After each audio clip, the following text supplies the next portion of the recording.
Well, folks, it finally happened. The Donald is back, and he's brought his wrecking ball straight to the heart of corporate America. Remember diversity, equity, and inclusion? Those three little words that sent shivers down the spines of every Fortune 500 CEO? Yeah, they're out. Gone. Finito. On January 20th, 2025, Trump signed an executive order that effectively nuked DEI programs from the federal government. Poof! Just like that, all those DEI officers, those equity action plans, those carefully crafted diversity statements, all gone. It's like they never existed. And if you thought this was just about paperwork, think again. Trump put all federal employees in DEI roles on paid leave. That's right, folks. They're getting paid to stay home and ponder the existential dread of a Trump presidency. It's enough to make you want to reach for the Cheetos and Diet Coke yourself. Now, you might be thinking, Trevor, this is all government stuff. What's it got to do with me and my double-shot latte from Starbucks? Oh, my friend, everything is connected. See, when Trump talks, corporations listen.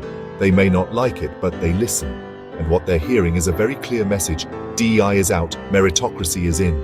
Of course, we all know what meritocracy really means in Trump speak, don't we? It's code. Code for let's go back to the good old days when white guys ruled the world. But here's the thing, it's not that simple. Companies have spent years, millions of dollars even, building up their DEI programs. They've hired diversity officers, implemented bias training, and put rainbow flags on everything but their products. And now they're stuck between a rock and a hard place. Defy Trump and risk his wrath, or cave in and face the fury of their own employees and customers.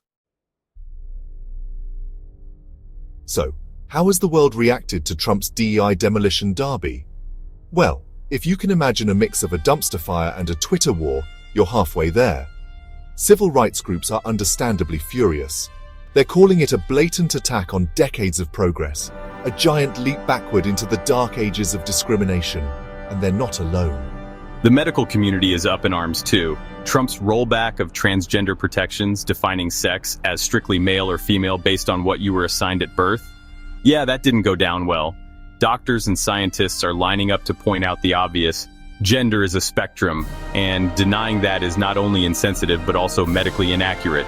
But on the other side of this chaotic coin, we have the Trump faithful.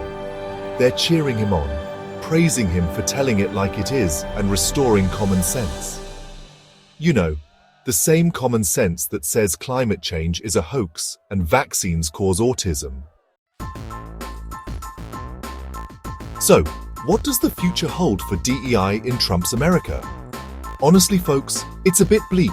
With the federal government hitting the undo button on all things diversity, it's going to be an uphill battle to keep the momentum going. Corporations are already getting cold feet. Some are quietly scaling back their DEI initiatives, hoping nobody will notice. Others are doubling down, determined to stand by their commitments, even if it means facing the wrath of the Orange One himself. One thing's for sure, this fight is far from over. The battle lines have been drawn, and the stakes couldn't be higher. It's a battle for the soul of America, for what kind of society we want to live in.